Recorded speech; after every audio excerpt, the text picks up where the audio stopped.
بسم اللہ الرحمن الرحیم۔ مجھے بھی رمضان کا انتظار تھا۔ ظہیر احمد طاہر ابن نذیر احمد خادم، مرحوم، جرمنی۔ رمضان صرف ایک عبادت کا نام نہیں ہے، بلکہ یہ عبادات کے ایک بہت بڑے مجموعے کا نام ہے، کیونکہ جب رمضان آتا ہے تو جن پر روزے فرض ہیں وہی مستعد اور چوکس نہیں ہوتے، بلکہ دنیا کا ہر چھوٹا بڑا مسلمان کمر ہمت کس لیتا ہے اور وہ نیکیوں کی ہر راہ اختیار کرنے کا عزم صمیم باندھ لیتا ہے۔ پس رمضان آتا ہے تو نمازوں کی طرف توجہ بڑھ جاتی ہے، نوافل کی تعداد میں اضافہ ہو جاتا ہے، قرآن کریم کی تلاوت کی طرف بار بار دھیان جاتا ہے، دعاؤں اور ذکر الہی پر زیادہ زور دیا جاتا ہے، حقوق اللہ کے ساتھ ساتھ حقوق العباد کی ادائیگی میں بھی مستعدی دکھائی جاتی ہے، صدقہ و خیرات کی طرف زیادہ توجہ ہو جاتی ہے۔ اسی ماہ مبارک میں زکوٰۃ ادا کرنے کی کوشش کی جاتی ہے، اللہ کی رضا کی خاطر روزے افطار کروائے جاتے ہیں، فدیہ ادا کر کے بے شمار روزے داروں کے لیے آسانیاں پیدا کی جاتی ہیں، صدقۃ الفطر ادا کیا جاتا ہے، گویا ہر طرف نیکیوں کی بہاریں اور حصول تقویٰ کے نظارے دکھائی دیتے ہیں۔ اگرچہ اسلام سے پہلے بھی روزے فرض تھے، لیکن اللہ تعالیٰ نے جس طرح اسلام کے ذریعے دوسری عبادات کو ان کی معراج تک پہنچا دیا، بالکل اسی طرح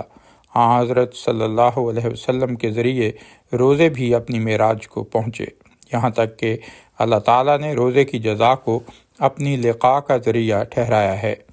حقیقت یہ ہے کہ رمضان ایک ایسا مہمان ہے جس کا دنیا میں سب سے زیادہ انتظار کیا جاتا ہے۔ کچھ لوگ تو رمضان کے گزرتے ہی اگلے رمضان کا انتظار کرنے لگتے ہیں، اور جیسے جیسے رمضان کے دن قریب آتے جاتے ہیں، اس کا انتظار کرنے والوں کی تعداد میں دن بدن اضافہ ہوتا جاتا ہے، گویا پورا عالم اسلام اس بابرکت مہمان کی آمد کا منتظر ہوتا ہے۔ رمضان آتا ہے تو جماعت مومنین کے گھروں میں جشن کا سا سماں ہوتا ہے، وہ ظاہری قمقمے روشن کرنے کی بجائے نیکیوں کے ارادوں اور تقویٰ کے چراغوں سے اس کا استقبال کرتے ہیں، اور وہ یہ عزم کر لیتے ہیں کہ اپنے رب کو راضی کرنے کی ہر راہ اختیار کریں گے۔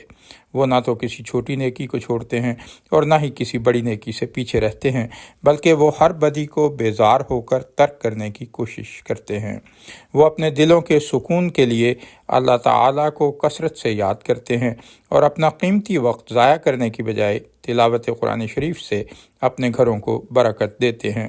وہ اپنی راتوں کو عاجزانہ خشوع و خضوع سے سجاتے اور اپنی 5 وقتہ نمازوں کی عادت کو مزید پختہ بناتے ہیں، کیونکہ وہ جانتے ہیں کہ وہی انسان کامیاب ہوگا جو اپنے دل میں تقویٰ کی کھیتیاں اگا کر انہیں نیکیوں کے مصفہ پانی سے سیراب کرتا رہے گا۔ قد افلح من زکاہا، الشمس، آیت 10۔ یقیناً وہ کامیاب ہو گیا جس نے اس تقویٰ کو پروان چڑھایا۔ پس رمضان ایک ایسا بابرکت مہینہ ہے جو مومنوں کو روحانی و جسمانی بیماریوں سے ہی نجات نہیں دلاتا، بلکہ ان کے دلوں میں نیکی اور حصول تقویٰ کی نئی جوت جگا دیتا ہے، اور وہ رمضان کے بعد بھی ان لذت آمیز کیفیات سے لطف اندوز ہوتے رہتے ہیں جو رمضان کی برکت سے میسر آئی تھیں۔ ہمارے نبی کریم صلی اللہ علیہ وسلم کی پاکیزہ فطرت کا خمیر نیکی اور تقویٰ کی پاکیزہ مٹی سے اٹھایا گیا تھا۔ یہی وجہ ہے کہ نیکیاں ہی آپ کے تمام اعمال و افعال کا نمایاں حصہ اور اللہ تعالیٰ کی یاد آپ کا اوڑھنا بچھونا تھی۔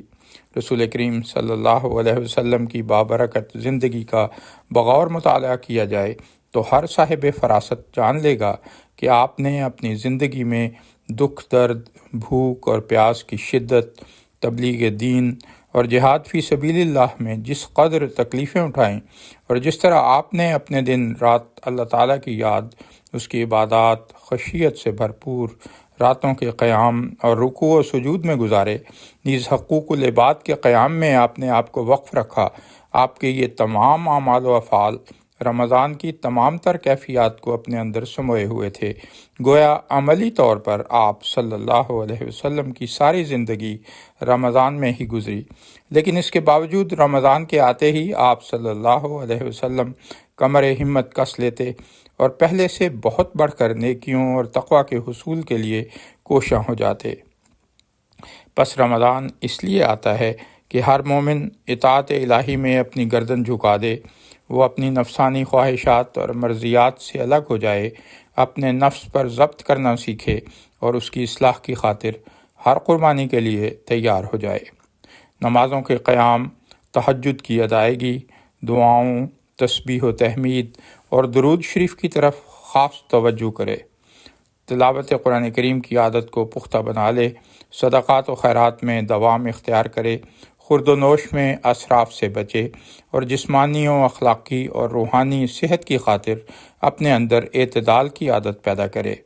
اللہ تعالیٰ سے اپنے سابقہ گناہوں کی معافی مانگتا رہے اور آئندہ گناہوں سے بچنے کے لیے کثرت سے دعائیں کرے۔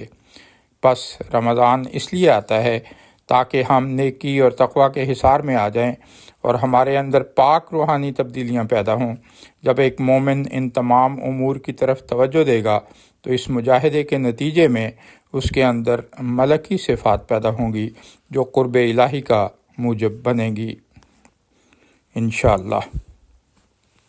رسول اللہ صلی اللہ علیہ وسلم نے فرمایا ہے، اللہ تعالیٰ فرماتا ہے، ابن آدم کا ہر عمل اس کے لیے ہوتا ہے سوائے روزہ کے، کیونکہ وہ میرے لیے ہے اور میں ہی اس کا بدلہ ہوتا ہوں۔ صحیح البخاری، کتاب الصوم، باب حل یقول انی صائم اذا شتم۔ ہمارے پیارے امام حضرت خلیفۃ المسیح الخامس سیدہ اللہ تعالیٰ بن نصر العزیز فرماتے ہیں، ہم احمدیوں کی بہت بڑی ذمہ داری ہے کہ حضرت مسیح موعود علیہ السلام کو ماننے کے بعد اپنے روزوں کے اس طرح حق ادا کرنے کی کوشش کریں جس طرح ان کا حق ادا کرنے کا اللہ تعالیٰ کا حکم ہے۔ یہ سمجھنے کی کوشش کریں کہ تقویٰ کیا ہے اور ہم نے اسے کس طرح اختیار کرنا ہے۔ حضرت مسیح موعود علیہ السلام نے مختلف مواقع پر تقویٰ کے بارے میں ہمیں بتایا کہ متقی کون ہے۔ حقیقی راحت اور لذت اصل میں تقویٰ ہی سے پیدا ہوتی ہے، نہ کہ دنیا کی لذتوں میں راحت ہے۔